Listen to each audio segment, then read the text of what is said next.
Ce jour 3 mai 2022, le Niger, à l'instar de la communauté internationale, célèbre la Journée mondiale de la liberté de la presse, proclamée en 1993 par l'Assemblée générale des Nations unies. Placée sous le thème « Le journalisme sous l'emprise du numérique »,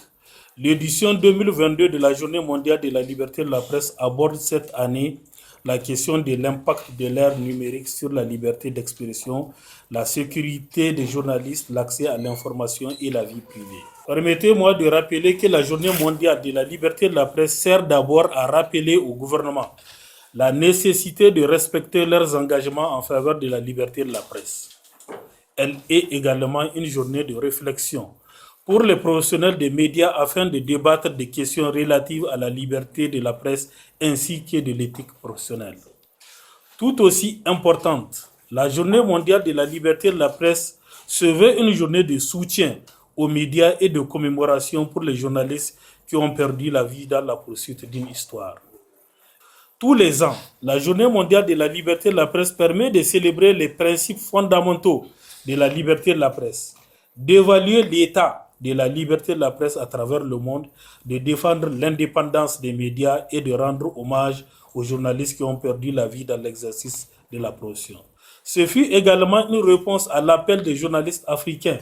qui, en 1991, proclamaient la déclaration de Windhoek sur le pluralisme et l'indépendance des médias. Notre journée permet aussi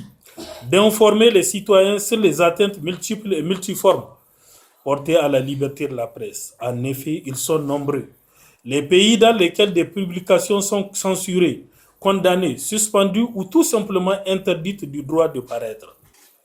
Au même moment, de nombreux journalistes, des rédacteurs en chef et des éditeurs sont harcelés,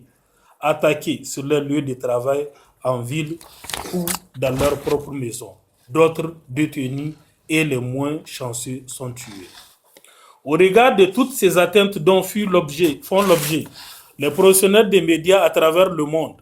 la Journée mondiale de la liberté de la presse nous donne ainsi l'occasion de les encourager davantage dans l'exercice de la profession et de les inciter à développer des initiatives en faveur de la liberté de la presse. L'édition 2022 de la Journée mondiale de la liberté de la presse intervient dans un contexte sécuritaire très difficile pour notre sous-région et pour notre pays en particulier. Cette situation a servi de prétexte dans certains pays pour une remise en cause de l'ordre constitutionnel normal. C'est le lieu de féliciter et encourager les médias nigériens, qu'ils soient de l'audiovisuel, de la presse écrite ou électronique, pour leur pleine implication dans la couverture des événements liés aux questions sécuritaires avec responsabilité et professionnalisme. Grâce à votre engagement, au professionnalisme dont vous avez fait montre, le Niger est en train d'enregistrer d'importants progrès dans la lutte contre le terrorisme. Chers consoeurs, chers confrères, à travers le thème de la présente édition, la Journée mondiale de la liberté de la presse témoigne ici de l'impérieuse nécessité de défendre l'information comme étant un bien public.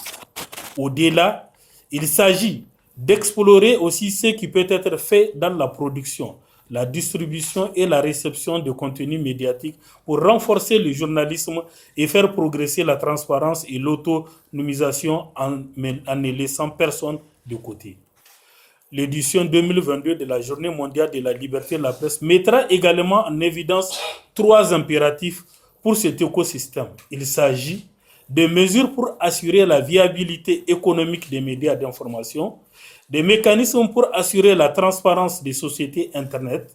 le renforcement de l'éducation aux médias et à l'information, ce qui permettra au public de reconnaître et de valoriser le journalisme en tant qu'élément essentiel de l'information, elle-même considérée comme un bien public. Mesdames et messieurs,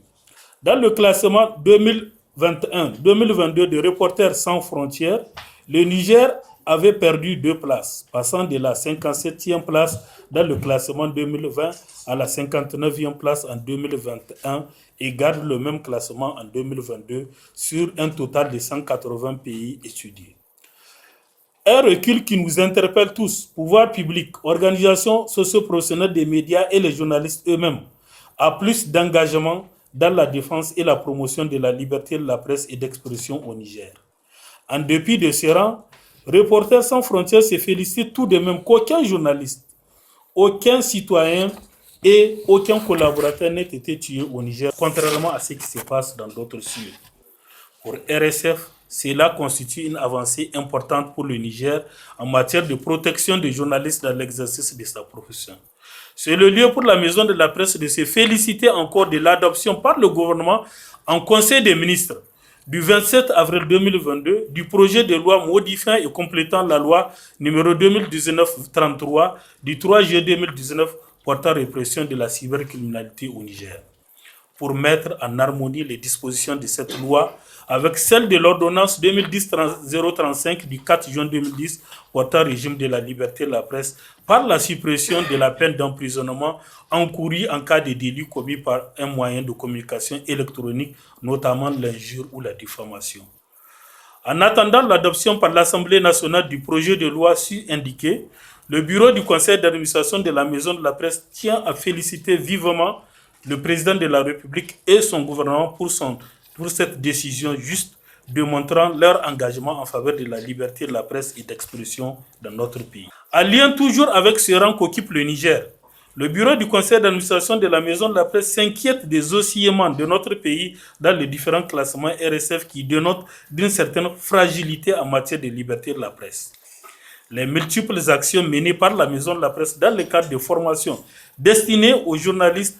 et des actions de sensibilisation en continu doivent être soutenues par les plus hautes autorités du pays avec un engagement clair en faveur de la liberté de la presse et d'expression. La situation économique très difficile que vivent les médias nigériens par manque d'avancée sur la question d'accès à la publicité de l'État et de ses démembrements doit faire l'objet d'une préoccupation accrue de la part des autorités nigériennes, surtout avec la signature intervenue le 29 novembre 2022 de la Convention collective. C'est le lieu de féliciter toutes les parties prenantes à cette convention et d'appeler une fois de plus ceux qui ne l'ont pas encore signée à rejoindre le processus pour permettre la mise en place de véritables entreprises de presse au Niger. À ce niveau, le bureau du conseil d'administration de la Maison de la Presse réitère son appel pressant au gouvernement de rehausser significativement l'enveloppe d'aide destinée au fonds d'aide à la presse,